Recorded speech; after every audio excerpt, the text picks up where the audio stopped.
এই ব্যক্তির আমল না একজন আরেকজনের জন্য করতে পারে। ইস্তেখারা হলো যে সিদ্ধান্ত নেবে সে ইস্তেখারা করবে, এটা আল্লাহর কাছে সাহায্য চাওয়ার দোয়া। আর ইস্তেখারা করে ফেললে কি সে কি দেখতে পায়, গায়েব তার কাছে প্রকাশ পেয়ে যায়? কিন্তু এই হুজুররা কোন ধান্দাবাজি শুরু করেছে? হুজুর নাকি ইস্তেখারা করে দেয়, আপনার লাইফের ইস্তেখারা নাকি আমি করে দিয়ে দেখতে পাচ্ছি যে আপনার এই বিপদ, এটা করলে এটা হল। চিন্তা করা যায়? এটা হচ্ছে বাংলার জমিনের মুসলিম বা ইসলামী আলেমদের অবস্থা। ধান্দাবাজার একটা সিস্টেম থাকা দরকার। আর এই নির্বোধ মানুষগুলো, শ্রোতাগুলা এতটা নির্বোধ হয়, আল্লাহ তাদের আকলকে এমন গিরা লাগিয়ে দিয়েছে যে ধর্মের নিম্নতম জ্ঞানটুকু সে অর্জন করে না। এই সমস্ত ধান্দাবাজদের খপ্পরে পড়ে যায়। ইস্তেখারাও কি একজন আরেকজনটা করে দেওয়া যায়? রাসূলুল্লাহ সাল্লাল্লাহু আলাইহি সাল্লামের কাছে জীবনে কোনো শুনেছেন কোন সাহাবী, কোন সাহাবিয়া এসে বলেছে, ইয়া রাসূলুল্লাহ আপনি ইস্তেখারা করে দেখেন তো আমার এই বিপদটা কিভাবে কাটবে, বলেছে? তাহলে এই জন্য বললাম যে আমাদের ধর্মের কথাগুলো একরকম, আমরা নেই ভিন্নভাবে। না, আপনাকে ধৈর্য ধারণ করতে হবে। এবার আসুন আমি আপনাকে ওই 3টা হাদিস বলি যাদের সন্তান রিলেটেড, যাদের সন্তান মারা গেছে তাদের জন্য আল্লাহর পক্ষ থেকে কি ব্যবস্থা করা হয়েছে। আপনি যদি বাজে মন্তব্য না করেন, সন্তুষ্ট যদি থাকেন, আসুন আপনি আল্লাহর কাছে কি পাবেন। প্রথম আপনার মর্যাদা, সেটা হচ্ছে আবি সাঈদ খুদরি তিনি বলেন, আন্না রাসূলুল্লাহ সাল্লাল্লাহু আলাইহি সাল্লাম ক্বালা মা মিন কুন্না মিন ইমরাআতিন তুকদ্দিমু বাইনা ইয়াদাইহা মিন ওয়ালাদিহা সালাসান। এমন কোন মহিলা যদি আছো, থেকে থাকো, যে তুমি তোমার জীবদ্দশায় 3টা সন্তান আগে চলে গেছে, মানে মরে গেছে, 3টা সন্তান তোমার ইন্তেকাল করেছে, এমন কেউ যদি থেকে থাকো, তাহলে তুমি জেনে রাখো ইল্লা কানু লাহা হিজাবান মিনান নার, তাহলে এই মহিলার এমন ব্যবস্থা হয়ে গেল সে যেন তার আর জাহান্নামের মাঝে একটা দেয়াল তৈরি করে ফেলেছে। তার মানে যেই মুসলিমের 3টা সন্তান মারা গেছে, ছোট ছোট, বড় আমাদের মতো হলে তো ওই ফজিলত আপনি আশা করতে পারেন, কিন্তু এখানে মূল হচ্ছে যে ছোট ছোট নাবালক বা একবার যাদের প্রতি অন্তর খুব বেশি আপনার জুড়ে গেছে, যাদের হওয়ার পরেই বা কিছুদিন পরেই মারা যায়, এদের প্রতি বাপমার কষ্টটা বেশি হয়। তখন যে কোনো সন্তানই মরে গেলে বাপমার জন্য এই ফজিলত যে তার আর জাহান্নামের মাঝে কি হয়ে যাবে, দেয়াল হয়ে যাবে, এটা একটা ফজিলত। সেই মহিলা বলতেছে ফাকালাত ইমরাআতুন আও ইসনাইনি আও ইসনাইনি আও ইসনাইনি ইয়া রাসূলুল্লাহ, বারবার বলছে ইয়া রাসূল দুইটার ব্যাপারে।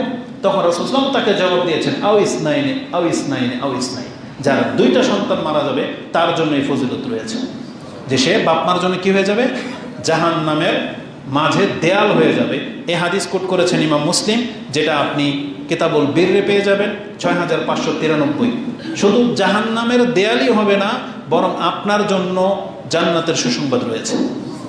রাসূলুল্লাহ সাল্লাল্লাহু আলাইহি ওয়াসাল্লাম থেকে আবু হুরায়রা তিনি বলেন, কালা লিনিসওয়াতি মিনাল আনসার, আনসারি মহিলাদের মধ্য থেকে মহিলাদেরকে রাসূলুল্লাহ সাল্লাল্লাহু আলাইহি ওয়াসাল্লাম বললেন, লা ইয়ামুতু লি আহাদাকুম সালাসাতুন মিনাল ওয়ালাদ ফাতাহতাসিবাহা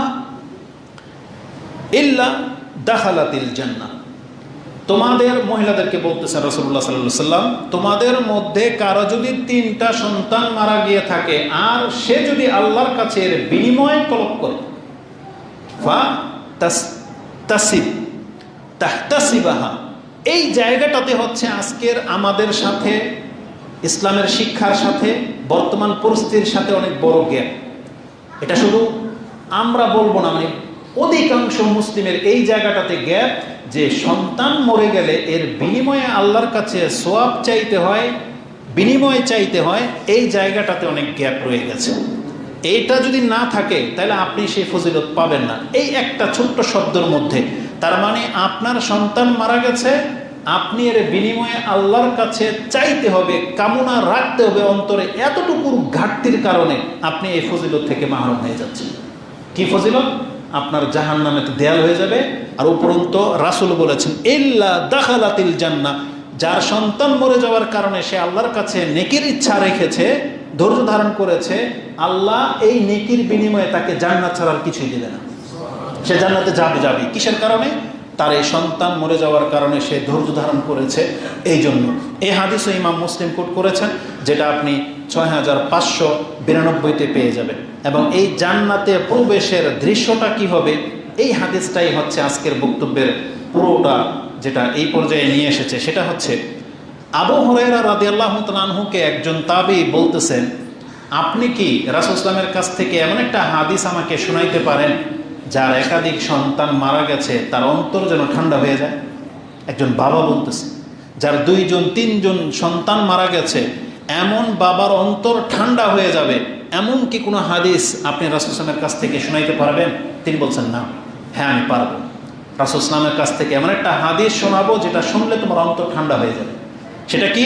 তিনি বলেছিলেন, বিহাদিসিন তুতাইয়িবু বিহি আনফুসানা আন মাউতানা, আমাদের মৃতদের কারণে আমাদের অন্তরে যে ব্যথা হয়, এমন কোনো হাদিসকে আপনি শোনাবেন যেটা অন্তরটা ঠান্ডা হয়ে যাবে। তখন আবু হুরায়রা রাদিয়াল্লাহু তাআলা বলেছিলেন যে না, আমি শোনাবো তোমাকে হাদিস। তখন তিনি সেই হাদিসটা শোনালেন, সিগারুহুম দামিদুন আল জান্নাহ, ছোট ছোট বাচ্চা যখন মারা যায় নিষ্পাপ নাবালক অবস্থায়, আল্লাহ সুবহানাহু ওয়া তাআলা এই বাচ্চাদেরকে জান্নাতের প্রজাপতি বা ফড়িং আকারে করে দিয়ে দেন।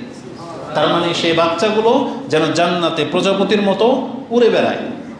এবং সে হাশরের মাঠে এসে এই পিতামাতার সাথে এমনভাবে সাক্ষাৎ করবে, ইয়াতালাক্কা আহাদুকুম আবাহু আও কালা আবাওয়াইহি, মানে হয় পিতার সাথে অথবা পিতামাতা দুজনের সাথে এই ছোট বাচ্চাগুলো এমনভাবে আসবে, ফায়াখুযু বিসাওবি আও কালা বিয়াদি, হয় আপনার হাত ধরবে অথবা আপনার জামার আঁচল ধরবে। দেখবেন একবারে ছোট বাচ্চা হলে আপনার সব ধরতে পারে না, হয় কাঙ্গুলে ধরবে অথবা জামার কিছু অংশ এভাবে ধরে।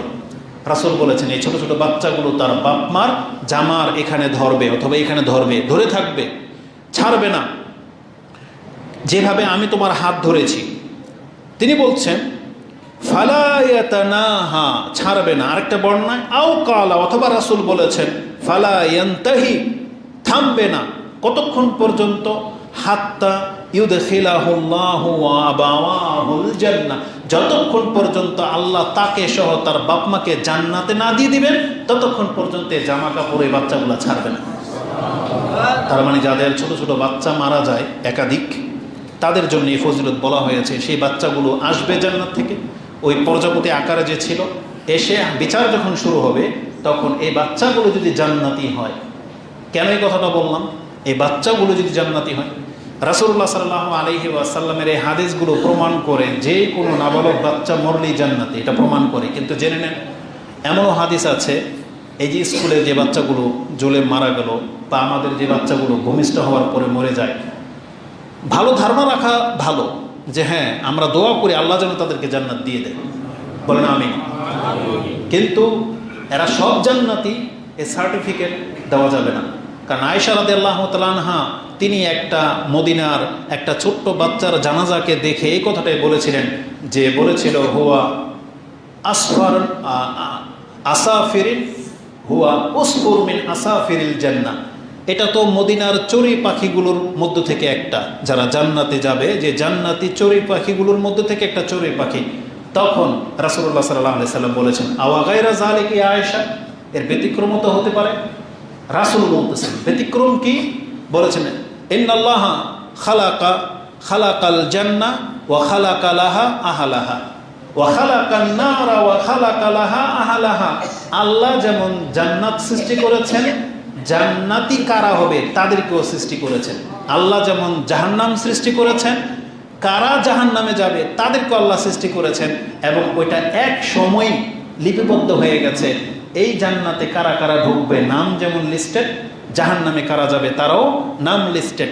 তাদের মধ্যে 0 বয়সেরও আছে, তাদের মধ্যে ম্যাক্সিমাম বয়সেরও আছে।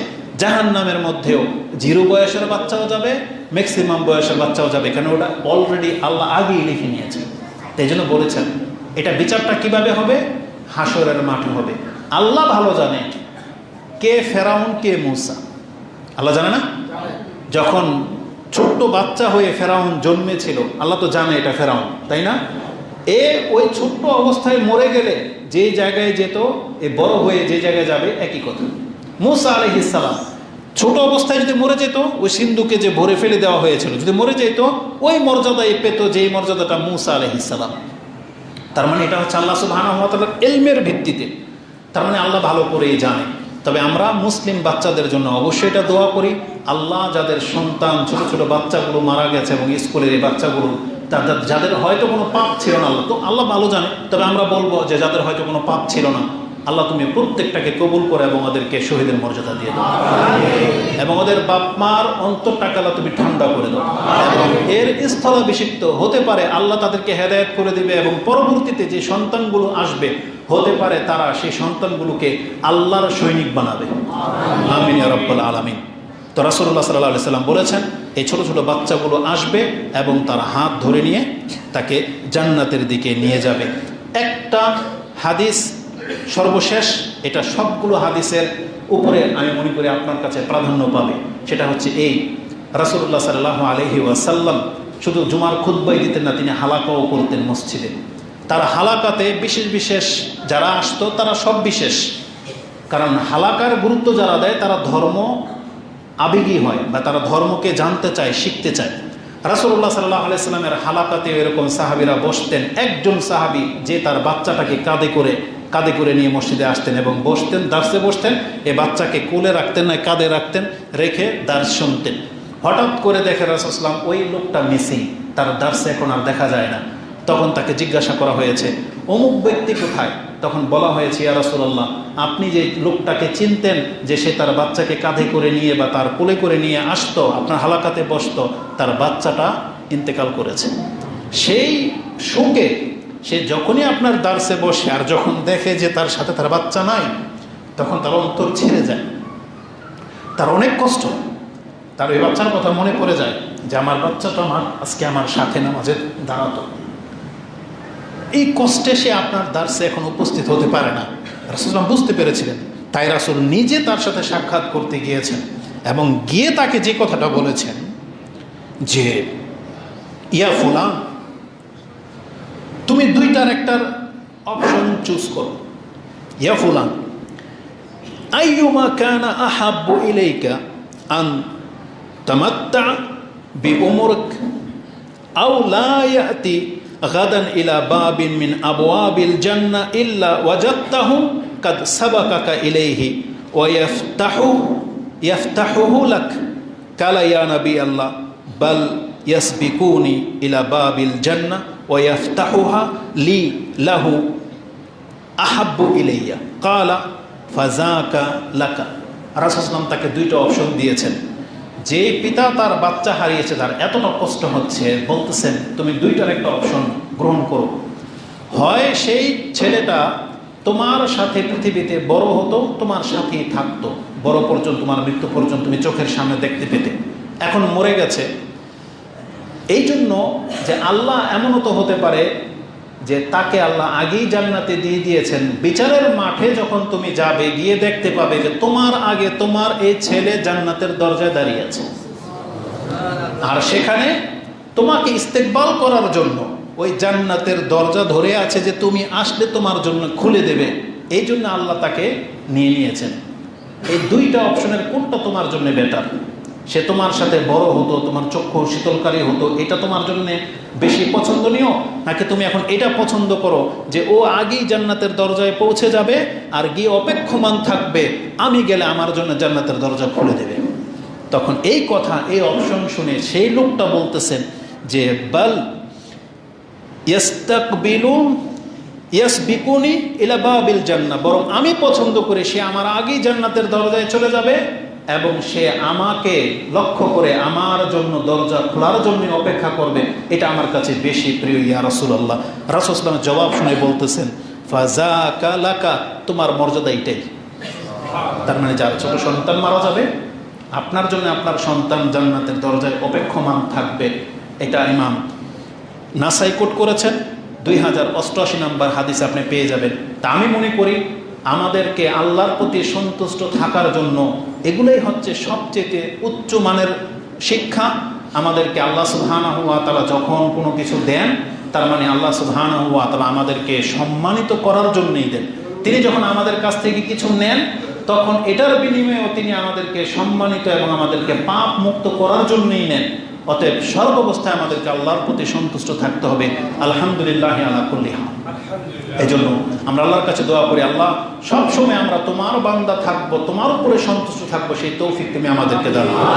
আকুলু লিকাউলি হাযা আস্তাগফিরুল্লাহ লি ওয়া লাকুম ওয়া লিসাইরিল মুসলিমিন ফাস্তাগফিরু ইন্নাহু হুয়াল গফুরুর রহিম।